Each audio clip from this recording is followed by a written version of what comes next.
Environment तैयार किया जाता है कि जी 400 पार, ताकि हमारे कानों को सुनने की आदत हो जाए कि 400 पार का नारा है। आप बताएं, जहां किसान नहीं छोड़े, जहां सरपंच नहीं छोड़े, जहां कोई कर्मचारी नहीं छोड़ा, आम आदमी नहीं छोड़ा। महंगाई अपने चरम पर है, पेट्रोल डीजल लगातार बढ़ा है, क्या नहीं बढ़ा इस सरकार में, तो कैसे 400 पार होगा। यहाँ तो महंगाई की मार है और अब की बार चौटाला परिवार है।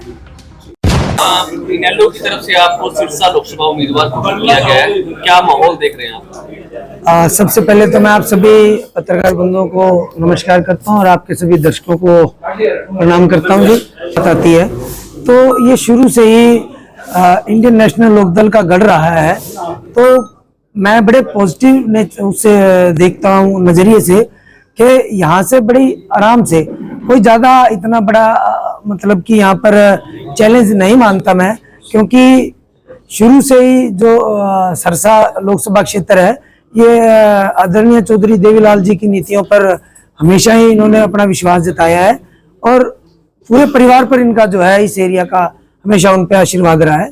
तो मैं बहुत ही अच्छे नजरिए से ये देखता हूँ कि यहाँ से मुझे उम्मीदवार बनाया गया है लोकसभा का, सिरसा लोकसभा आरक्षित सीट का, तो मैं यही देखता हूँ कि मुझे यहाँ पर भरपूर प्यार मिलेगा।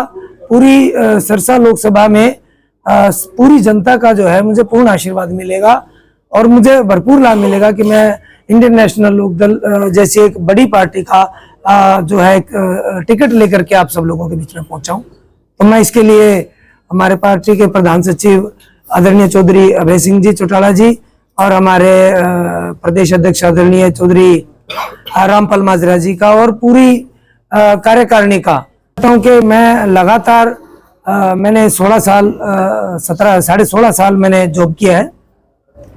मैं 15.5 साल तक मैंने जेई की नौकरी की है गुड़गांव में, तो तब भी रहते हुए मैं बड़े सामाजिक संगठनों में जुड़ा रहा हूँ। मैं 2016 से मैं डिप्लोमा इंजीनियर एसोसिएशन जो केवल हरियाणा में नहीं पूरे हिंदुस्तान में जिसकी ब्रांच है और पूरे हिंदुस्तान में जिसके वर्कर्स हैं एक दूसरे के लिए सभी काम करते हैं, एसोसिएशन में मैं 2 साल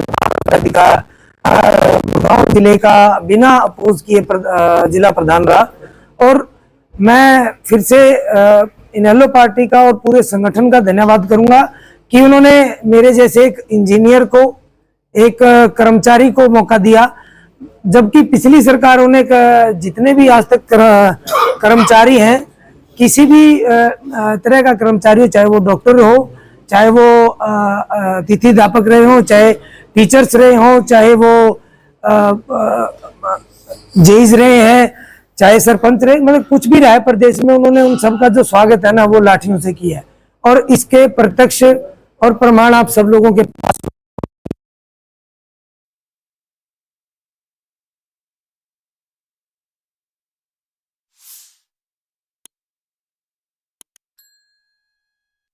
हुए मैंने बहुत सपोर्ट किया।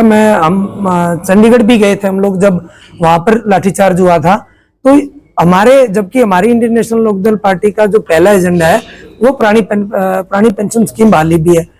जो प्राणी पेंशन है वो जैसे बुजुर्गों के लिए पेंशन है, वैसे एक व्यक्ति के लिए उसके परिवार को चलाने के लिए वो पेंशन उनका एक अधिकार है और उनकी एक आर्थिक जरूरत है।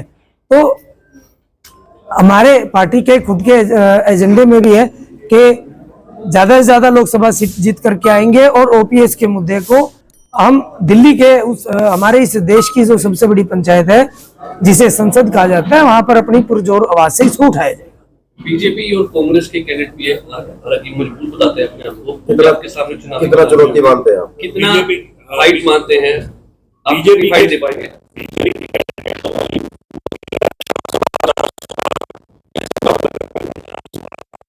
देखिए मुझे लगता है अभी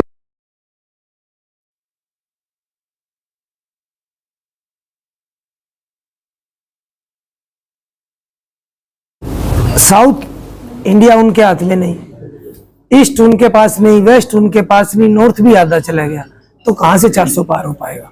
आप खुद हरियाणा की परिस्थिति जानते हैं कि हरियाणा में उनकी क्या सिचुएशन है। तो 400 पार की तो बातें हैं, ये तो एक एनवायरनमेंट बनाया जाता है, एक एनवायरनमेंट तैयार किया जाता है कि जी 400 पार, ताकि हमारे कानों को सुनने की आदत हो जाए कि 400 पार का नारा है। आप बताएं, जहां किसान नहीं छोड़े, जहां सरपंच नहीं छोड़े, जहां कोई कर्मचारी नहीं छोड़ा, आम आदमी नहीं छोड़ा, महंगाई अपने चरम पर है, पेट्रोल डीजल लगातार बढ़ा है, क्या नहीं बढ़ा इस सरकार में, तो कैसे 400 पार होगा। यहाँ तो महंगाई की मार है और अब की बार चौटाला परिवार है।